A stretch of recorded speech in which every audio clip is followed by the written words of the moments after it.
O mga bata, na ako yung istorya ninyo. Oh. Bahin sa inahanog anak, mga ungo. Di mo madlok. Dili. Sige, atong sugdan ni istorya ha. Di mo ka mahadlok yun. Dili. Sige, karon.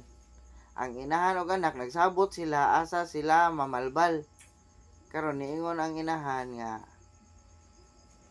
at mangita sila na ay tao, ila ko nung balbalon. Karon niingon ang anak nga, sige ma, nya asa mong ko dapita. Mo to, sige nak, dungan taglupad, nya tudluan tika adto asa ka dapita, ipaadto na ko nimo. Karon nang lupad na sila. Wak, wak, wak, wak, wak, wak. Ningon na iyang inahan, adto ka dito dapita na, kay daghang king balay. Nya ikaw ma, diri ko dapita, kay naay daghang nanuroy diri Rose Plaza siguro. Sige ma, amping sad ma. Hamulo pa din iyang anak. Wak, wak, wak. Nasa din iyang inahan. Wak, wak, wak, wak. Sus, karon.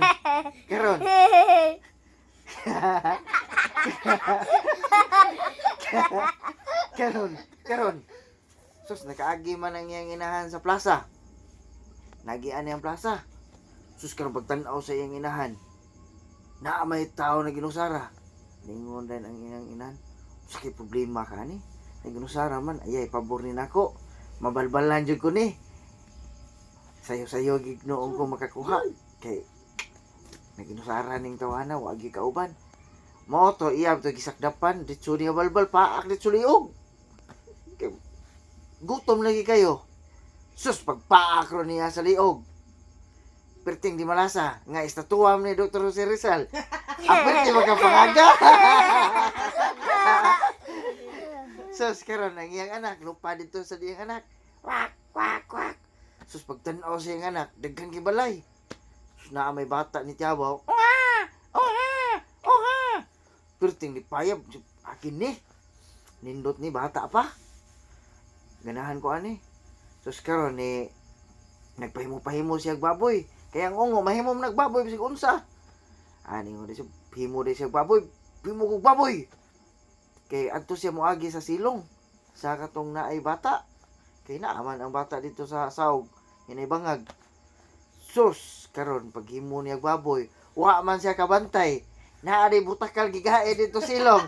Nazirziran ang katong ungo. Sus, karon niuli ang kato iyang anak. Sus, perte pagkahibunga sa iyang inahan, ingon ang inahan. Day, nganong kakaang-kaang man ka, day? Ingonin iyang anak. Ma, perting di malasa ma. Pag himo na kog baboy, wa ko kabantay, nga naa di butakal di ay sa aslawang silong. Nazirziran ko, ma. Nya karon ingonin sa iyang anak. Ma, nganong napanghag man sa kama? Isa, perte sa gyung di malasa, day. Nga naman, pag ingkit na ko sa tao, istatuham ni Dr. Jose Rizal.